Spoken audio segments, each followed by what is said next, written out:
This was the company that launched every other company you love. Airbnb, Reddit, Twitch, DoorDash, Instacart, every app that has become a part of your everyday life and entrenched itself into your routines and habits.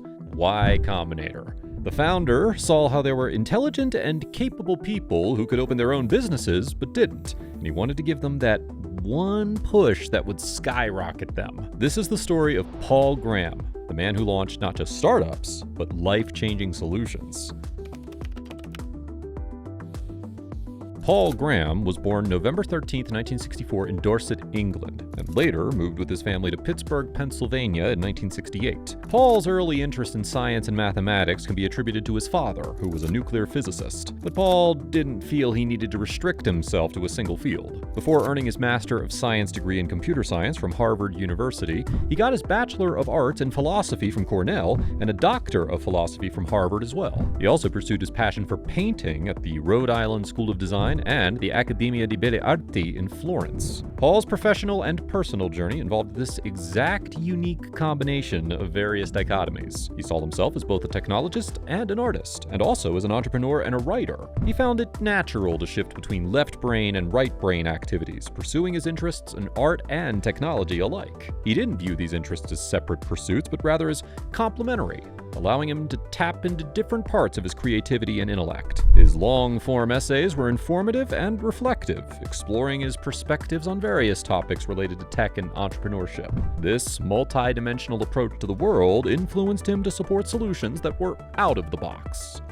Paul Graham is widely known for co-founding Viaweb, a software firm that created an application service provider. The software, mostly written in Common Lisp, allowed users to create their own internet stores. He sold this company to Yahoo for $49.6 million, and after the acquisition, it became the Yahoo Store. After this sale, there was a lot more attention on Paul, more specifically his long-form essays, which he had started posting to his website. He even published a collection of his work in a book titled Hackers and Painters, and created a new dialect of Lisp named Arc. On March 11, 2005, Paul and his wife Jessica were walking home from dinner in Harvard Square. Jessica was interviewing for a job as director of marketing at a Boston VC fund at the time, but she wasn't excited about it. Paul was talking about how he thought there were many things that should change about the VC business. It was at this point they decided to start their own investment firm. Paul's proposed changes became the very foundation of Y Combinator. He felt that investors should be making a large number of smaller investments and giving their money to younger, innovative founders rather than big corporations with nothing new to offer. The idea of starting their own investment firm had been percolating in Paul's mind for a while. He had been thinking about ways to work with Robert Morris and Trevor Blackwell again, and had just given a talk to the undergraduate computer club at Harvard about how to start a startup. Between Harvard Square and their house, the idea solidified, and they decided to call their company Cambridge Seed. Paul agreed to put $100,000 into the new fund, and Jessica decided to quit her job to work for it. Over the next few days, Paul recruited Robert and Trevor, who put in another $50,000 each, and Y Combinator started with $200,000 and 4 employees.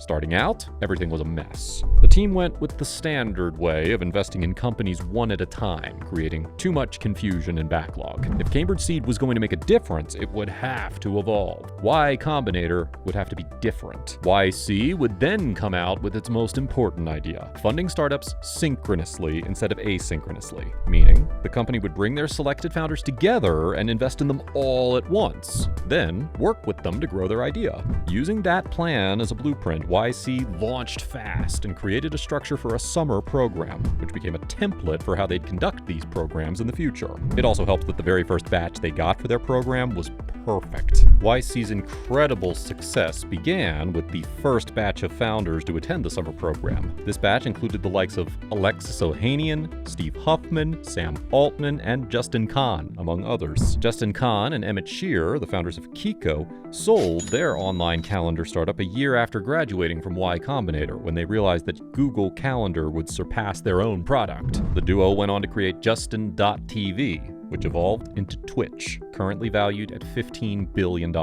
Shear serves as the current CEO of Twitch, while Kahn is now the CEO of the now defunct startup Atrium. Alexis Ohanian, Steve Huffman, Chris Slow and Aaron Swartz, the founders of Reddit, are among Y Combinator's best success stories. Ohanian, who was just 23 years old when the company was sold to Condé Nast in 2006, co-founded several other startups and venture capital firms, including Initialized Capital. Huffman served as CEO until 2009 and returned to the role in 2015. Chris Slow is Reddit's CTO, and Aaron Swartz devoted his time to social causes, helping launch the Progressive Change Campaign Committee. And Sam Altman, perhaps the most famous graduate from YC right now, founded Looped, a social networking app, which they sold in 2012 after failing to gain traction. Altman then became a part-time partner and eventually the president of Y Combinator in 2014. Altman is also currently the CEO of OpenAI, an artificial intelligence research startup he co-founded with Elon Musk. OpenAI is responsible for mainstream AI platforms like ChatGPT, and the company continues to work on improving AI. The success of the program cemented Y Combinator's formula for investing. When they saw how well it worked to fund companies synchronously, they decided to keep doing that and fund 2 batches of startups a year. It grew so quickly that the offices were getting cramped, and the team had to convince Trevor Blackwell to let them take over part of his building in Mountain View. Yet again, they lucked out because Mountain View turned out to be the ideal place to put something like YC. Viaweb, by Paul's own admission, was explicitly created to generate income. He was tired of the instability of freelancing and had resolved to work as hard as possible to make enough money to solve his financial issues. Y Combinator, on the other hand, was purely a project born of passion. According to Paul, the true motivation behind Y Combinator is something only a hacker might understand. He saw an opportunity to create a significant impact by applying a small amount of force at just the right place. Their goal was to unleash a stream of new startups that would otherwise never have come to fruition. While startups are generally viewed as a good thing, Paul admits that the underlying desire was quite immoral, similar to any hacker seeking to optimize a complex system.